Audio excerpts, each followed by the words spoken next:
Welcome to YoYo TV. Telangana రాష్ట్రంలో త్వరలో cabinet విస్తరణ జరగనుందనే టాక్ వినిపిస్తోంది. ఈ నేపథ్యంలోనే మంత్రి పదవుల కోసం ఆశావాహులు తమ ప్రయత్నంలో పిలిపించారు. వీరిలో ముఖ్యంగా ఉమ్మడి నిజామాబాద్ జిల్లా హస్తం పార్టీలో మంత్రి పదవి కోసం ఇద్దరు ఎమ్మెల్యేల మధ్య టఫ్ ఫైట్ నడుస్తుందట. బోధన్ ఎమ్మెల్యే మాజీ మంత్రి సుదర్శన్ రెడ్డి, ఎల్లారెడ్డి ఎమ్మెల్యే మదన్ మోహన్ రావులు రేవంత్ కేబినెట్ లో బెర్త్ కోసం సర్వశక్తులు ఒడ్డుతున్నారట.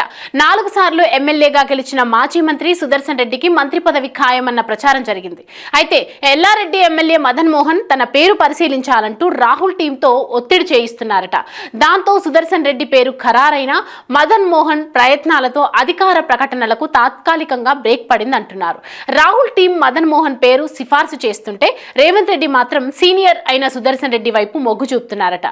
అదే ఇద్దరు ఎమ్మెల్యేల మధ్య పొలిటికల్ ఫైట్ కు కారణమైందట.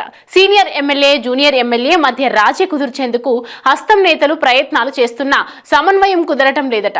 మంత్రివర్గ విస్తరణ జాప్యానికి ఏదో కారణంగా చెప్తున్నారు. మాజీ మంత్రి సుదర్శన్ రెడ్డికి తొలి విడతలోనే మంత్రి పదవి వస్తుందని ప్రచారం జరిగినా మిస్ అయ్యింది. సుదర్శన్ రెడ్డి సేవలను స్పీకర్ గా వినియోగించుకోవాలని పార్టీ పెద్దలు ప్రతిపాదిస్తే భావించినా ఆయన ససేమిరా అన్నారట. కేబినెట్ భర్తీ కోసం పట్టుబట్టి అంతా ఓకే అనుకునే సమయానికి నేనున్నానంటూ తెరపైకి మదన్ మోహన్ వచ్చారట. దాంతో మంత్రివర్గ విస్తరణ జరిగితే మదన్ పేరు పరిశీలించాలని ఢిల్లీ పెద్దలు చెప్పారట. దాంతో ఆ ప్రక్రియ మళ్లీ మొదటికొచ్చిందట. ఇటీవల పార్టీ పెద్దలు మదన్ తో చర్చలు జరిపి చీఫ్ విప్ పదవి ప్రతిపాదన చేశారట. ఆ ప్రతిపాదనకు నో చెప్పలేక ఎస్ అనలేక సర్దుకుపోతా అని మదన్ సంకేతాలిచ్చారట.